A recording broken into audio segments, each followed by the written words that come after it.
Welcome to my YouTube channel Shazli Islamic Videos. Please subscribe and press the bell icon for more videos. آج میں آپ لوگوں کو استخارہ کرنے کا بالکل آسان طریقہ بتانے جا رہا ہوں، جس سے آپ خود گھر بیٹھے 5 یا 7 منٹ کے اندر استخارہ کر سکتے ہیں۔ کسی بھی جائز کام کرنے کے لیے استخارہ ضرور کرنا چاہیے۔ جائز کام یعنی آپ کہیں کاروبار کرنا چاہتے ہیں تو کاروبار کرنے سے پہلے آپ استخارہ کر لیں۔ اس طرح کہیں آپ ملازمت کرنا چاہتے ہیں تو ملازمت سے پہلے آپ استخارہ کر لیں۔ اسی طرح آپ کہیں شادی کرنا چاہتے ہیں یا کوئی اور جائز کام کرنا چاہتے ہیں تو اس سے پہلے آپ استخارہ کر لیں۔ تو استخارہ ضرور کرنا چاہیے، اس لیے کہ حدیث پاک میں آیا ہے کہ جو شخص، اس کا مفہوم ہے حدیث کا کہ جو شخص استخارہ کرتا ہے، استخارہ کرنے والا جو آدمی ہے وہ کبھی بھی نامراد نہیں ہوتا۔ اور صحابہ کرام رضوان اللہ تعالی علیہم اجمعین فرماتے ہیں کہ نبی اکرم صلی اللہ علیہ وآلہ وسلم ہمیں استخارے کی تعلیم اس طرح دیتے تھے، استخارے کا طریقہ ہمیں اس طرح سکھاتے تھے کہ جس طرح نبی کریم صلی اللہ علیہ وآلہ وسلم قرآن مجید کی کوئی آیت سکھاتے۔ تو اس وجہ سے ہر جائز کام سے پہلے استخارہ کرنا چاہیے اور استخارہ خود کرنا چاہیے۔ استخارہ کسی سے کروایا نہیں جاتا بلکہ استخارہ خود کیا جاتا ہے۔ میرے دوستو، آج کل آن لائن استخارے کا ایک بہت بڑا بزنس چل رہا ہے۔ حالانکہ استخارہ خود کرنا چاہیے اور یہ بہت آسان طریقہ ہے۔ یہ بہت آسان طریقہ ہے، آپ خود بھی کر سکتے ہیں۔ میں اس کا مکمل پوری ڈیٹیل کے ساتھ اس کا طریقہ بتانے جا رہا ہوں، اور اس کے بعد میں آپ کو یہ بھی بتاؤں گا کہ آپ کو کیسے معلوم ہوگا کہ جس کام کے بارے میں آپ استخارہ کر رہے ہیں یہ کام آپ کے لیے بہتر ہے یا بہتر نہیں ہے۔ یہ آپ کو کیسے معلوم ہوگا؟ مطلب یعنی آپ کو کیسے معلوم ہوگا کہ یہ کام جو ہے یہ آپ کے حق میں ہے یا نہیں ہے؟ کوئی خواب آئے گا اور خواب کے اندر کیسی چیز آئے گی تو آپ کو اشارہ ملے گا، تو یہ چل کر میں ابھی آپ کو آگے بتانے جا رہا ہوں۔ اس سے پہلے ہم استخارے کا طریقہ سیکھ لیتے ہیں۔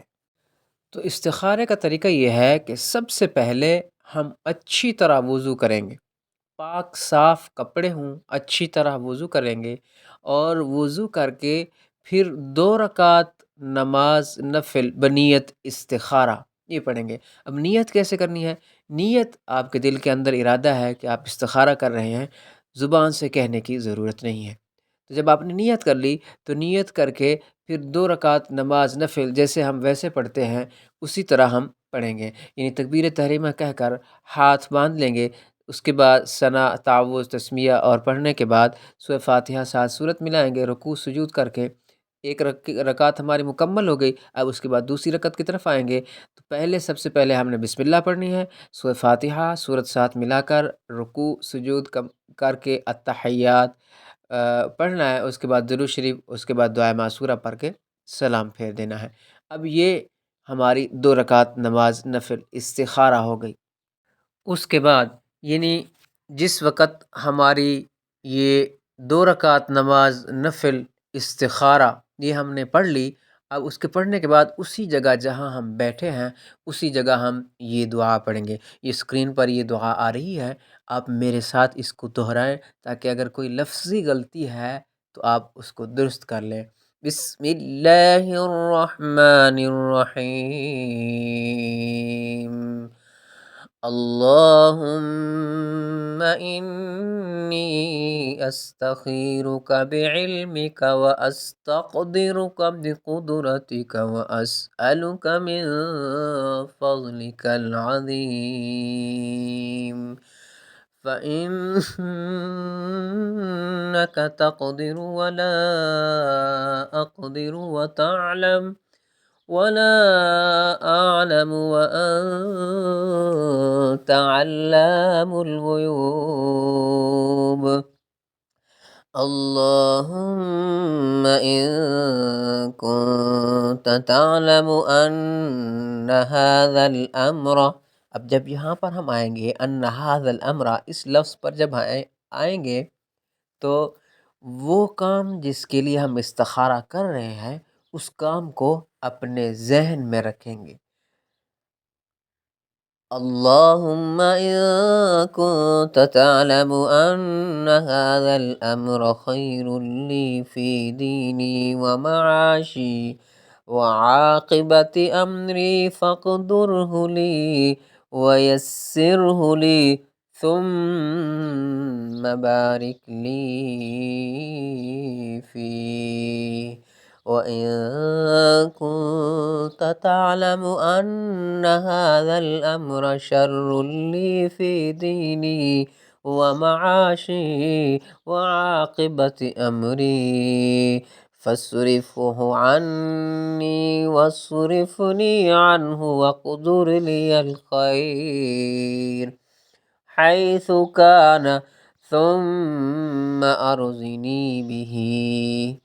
اے اللہ، میں تجھ سے تیرے علم کے ساتھ خیر کا مطالبہ کرتا ہوں اور تیری قدرت کے ساتھ قوت کا مطالبہ کرتا ہوں، اور تجھ سے تیرے عظیم فضل کا سوال کرتا ہوں، اس لیے کہ تو طاقت رکھتا ہے، میں طاقت نہیں رکھتا، اور تو جانتا ہے، میں نہیں جانتا، اور تو ہی غیبوں کا جاننے والا ہے۔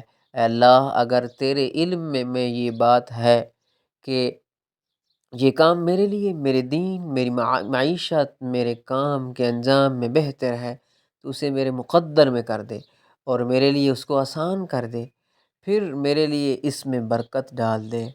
اور اگر تیرے علم میں یہ بات ہے کہ یہ کام میرے لیے، میرے دین، میری معیشت، میرے کام کے انجام میں برا ہے، تو اسے مجھ سے پھیر دے اور مجھے اس سے پھیر دے، اور میرے مقدر میں بھلائی رکھ دے، جہاں بھی ہو، پھر مجھے اس پر راضی کر دے۔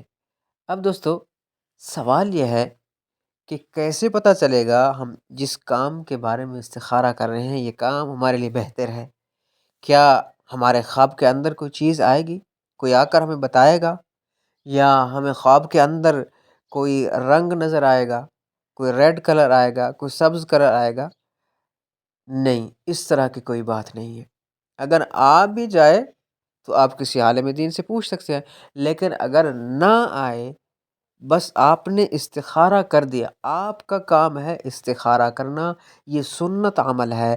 جب آپ استخارہ کریں گے تو اگر وہ کام آپ کے لیے بہتر ہوگا تو اللہ کریم آپ کے لیے راستے آسان فرمائیں گے، وہ کام آپ کے لیے آسان ہو جائے گا، وہ کام آپ کے مقدر میں ہے تو وہ ہو جائے گا۔ لیکن اگر خدا نخواستہ جس کام کے لیے آپ استخارہ کر رہے ہیں وہ آپ کے اگر حق میں نہیں ہے تو اللہ تعالیٰ اس کام کو نہیں ہونے دیں گے، یعنی وہ کام اگر آپ کے حق میں نہیں ہے تو پھر ایسے معاملات اور ایسی اللہ تعالیٰ رکاوٹیں اس میں ڈال دیں گے کہ وہ جب آپ کے حق میں نہیں ہے تو پھر آپ کے لیے جب وہ کام شر ہے، اس کے لیے خیر نہیں ہے، تو اللہ تعالیٰ آپ کو اس کام سے روک دیں گے۔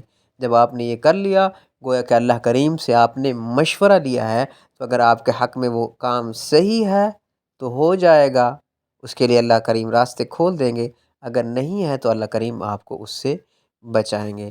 امید کرتا ہوں آپ کو یہ ساری باتیں سمجھ آ گئے ہوں گے۔